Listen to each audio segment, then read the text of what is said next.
T-minus 30 seconds.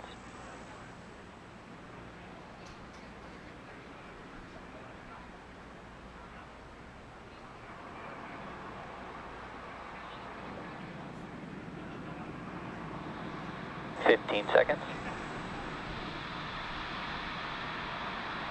T-minus 10, 9, 8, 7, 6, 5, 4, 3, 2, 1. Engines full power. And liftoff of Falcon 9. Go Eutelsat 10B, go 1049. Vehicle's pitching downrange. Stage 1 propulsion is nominal.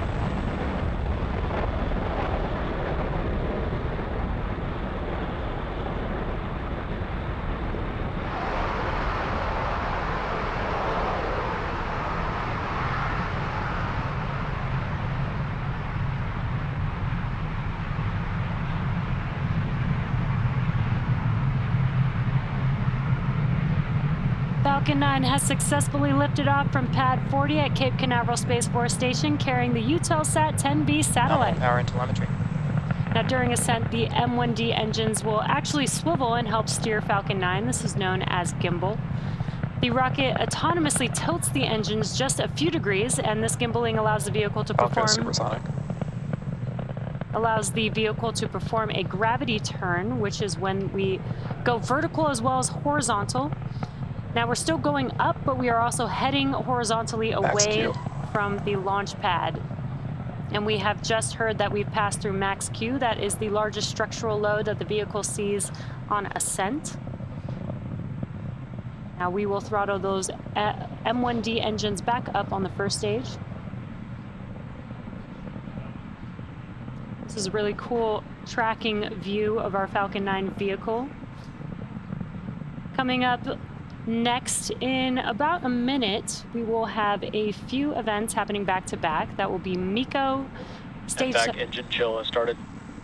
MECO, stage separation, and SCS-1. We just heard that call out that the MVAC engine is chilling. Now, MECO is main engine cutoff. That is where all 9 of the M1D engines shut down on the first stage. That's what you're seeing lit up on your screen there. They will shut down in preparation for stage separation. That's where the first and second stages will separate. Stage 1 will not be landing on today's mission, and stage 2 will continue on its journey to take the Eutelsat 10B satellite to its targeted drop-off orbit. Now those events are coming up here in about 20 seconds.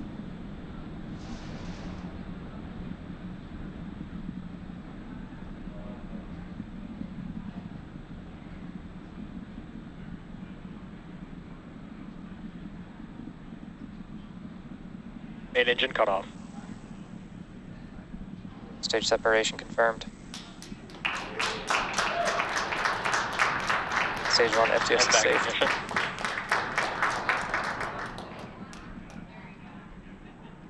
Great news, we did have MECO stage separation, and there you can see on your screen that MVAC engine has ignited.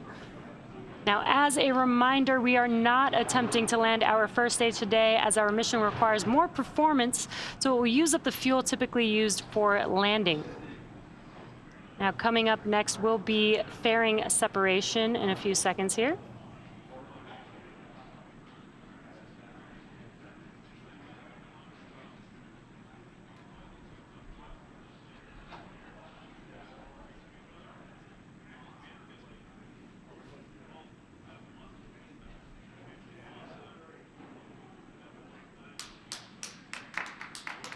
Great live view there of the fairing halves separating from the stage Fairing 2 separation. vehicle.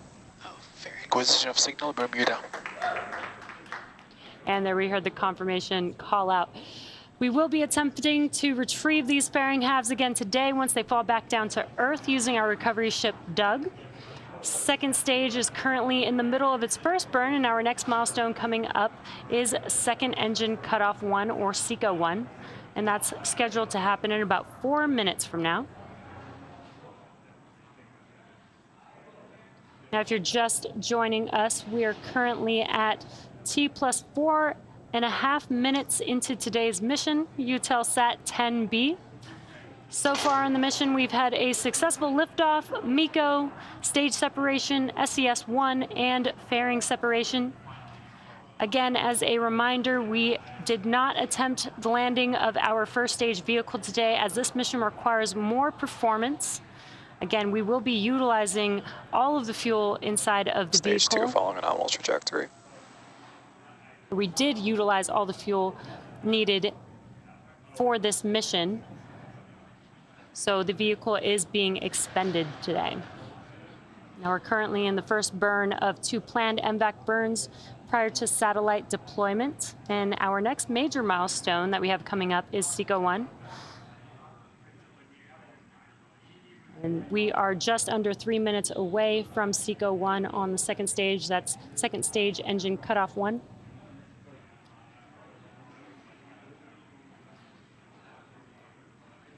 And we did hear that stage 2 is on a nominal trajectory, so good news there. Again, what you're seeing on your screen is a live view on the Falcon 9 second stage, looking at our MVAC engine. Now, the MVAC engine is optimized for 220,500 pounds of thrust in the vacuum of space. It utilizes liquid oxygen RP1. That's what we fill our vehicles with. And the Merlin vacuum engine also features a larger exhaust section and a significantly larger expansion nozzle, and that's compared to the M1D engines that you see on the first stage vehicle. Now, this is to maximize the engine's efficiency in the vacuum of space. At full power, the Merlin vacuum engine operates with the greatest efficiency ever for an American-made hydrocarbon rocket engine. Again, if you're just now joining us, you are watching the mission for Eutelsat 10B's satellite. And we are just a little over a minute away from SECO-1 on the second stage.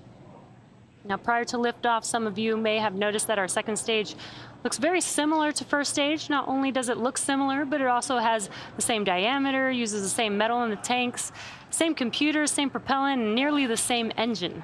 Now, this allows us to use similar tooling, design, and systems to essentially build 2 rockets that are more reliable.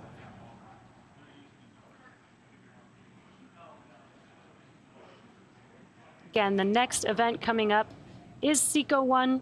This will be the first shutdown of this MVAC engine. We do have 2 planned burns. Stage 2 is in terminal guidance. We do have 2 planned burns for this mission to get Eutelsat 10B to its targeted drop-off orbit.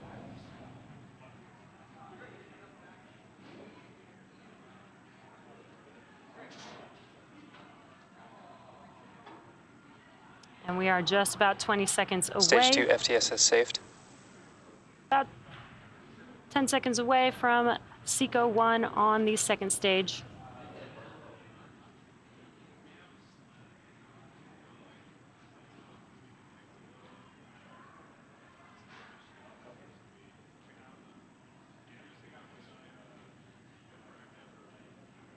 MVAC shut down. And there we saw that MVAC engine shutting down. We did hear that call out. Now just waiting. Nominal orbit insertion. It's exactly what we were waiting for, confirmation of good orbit.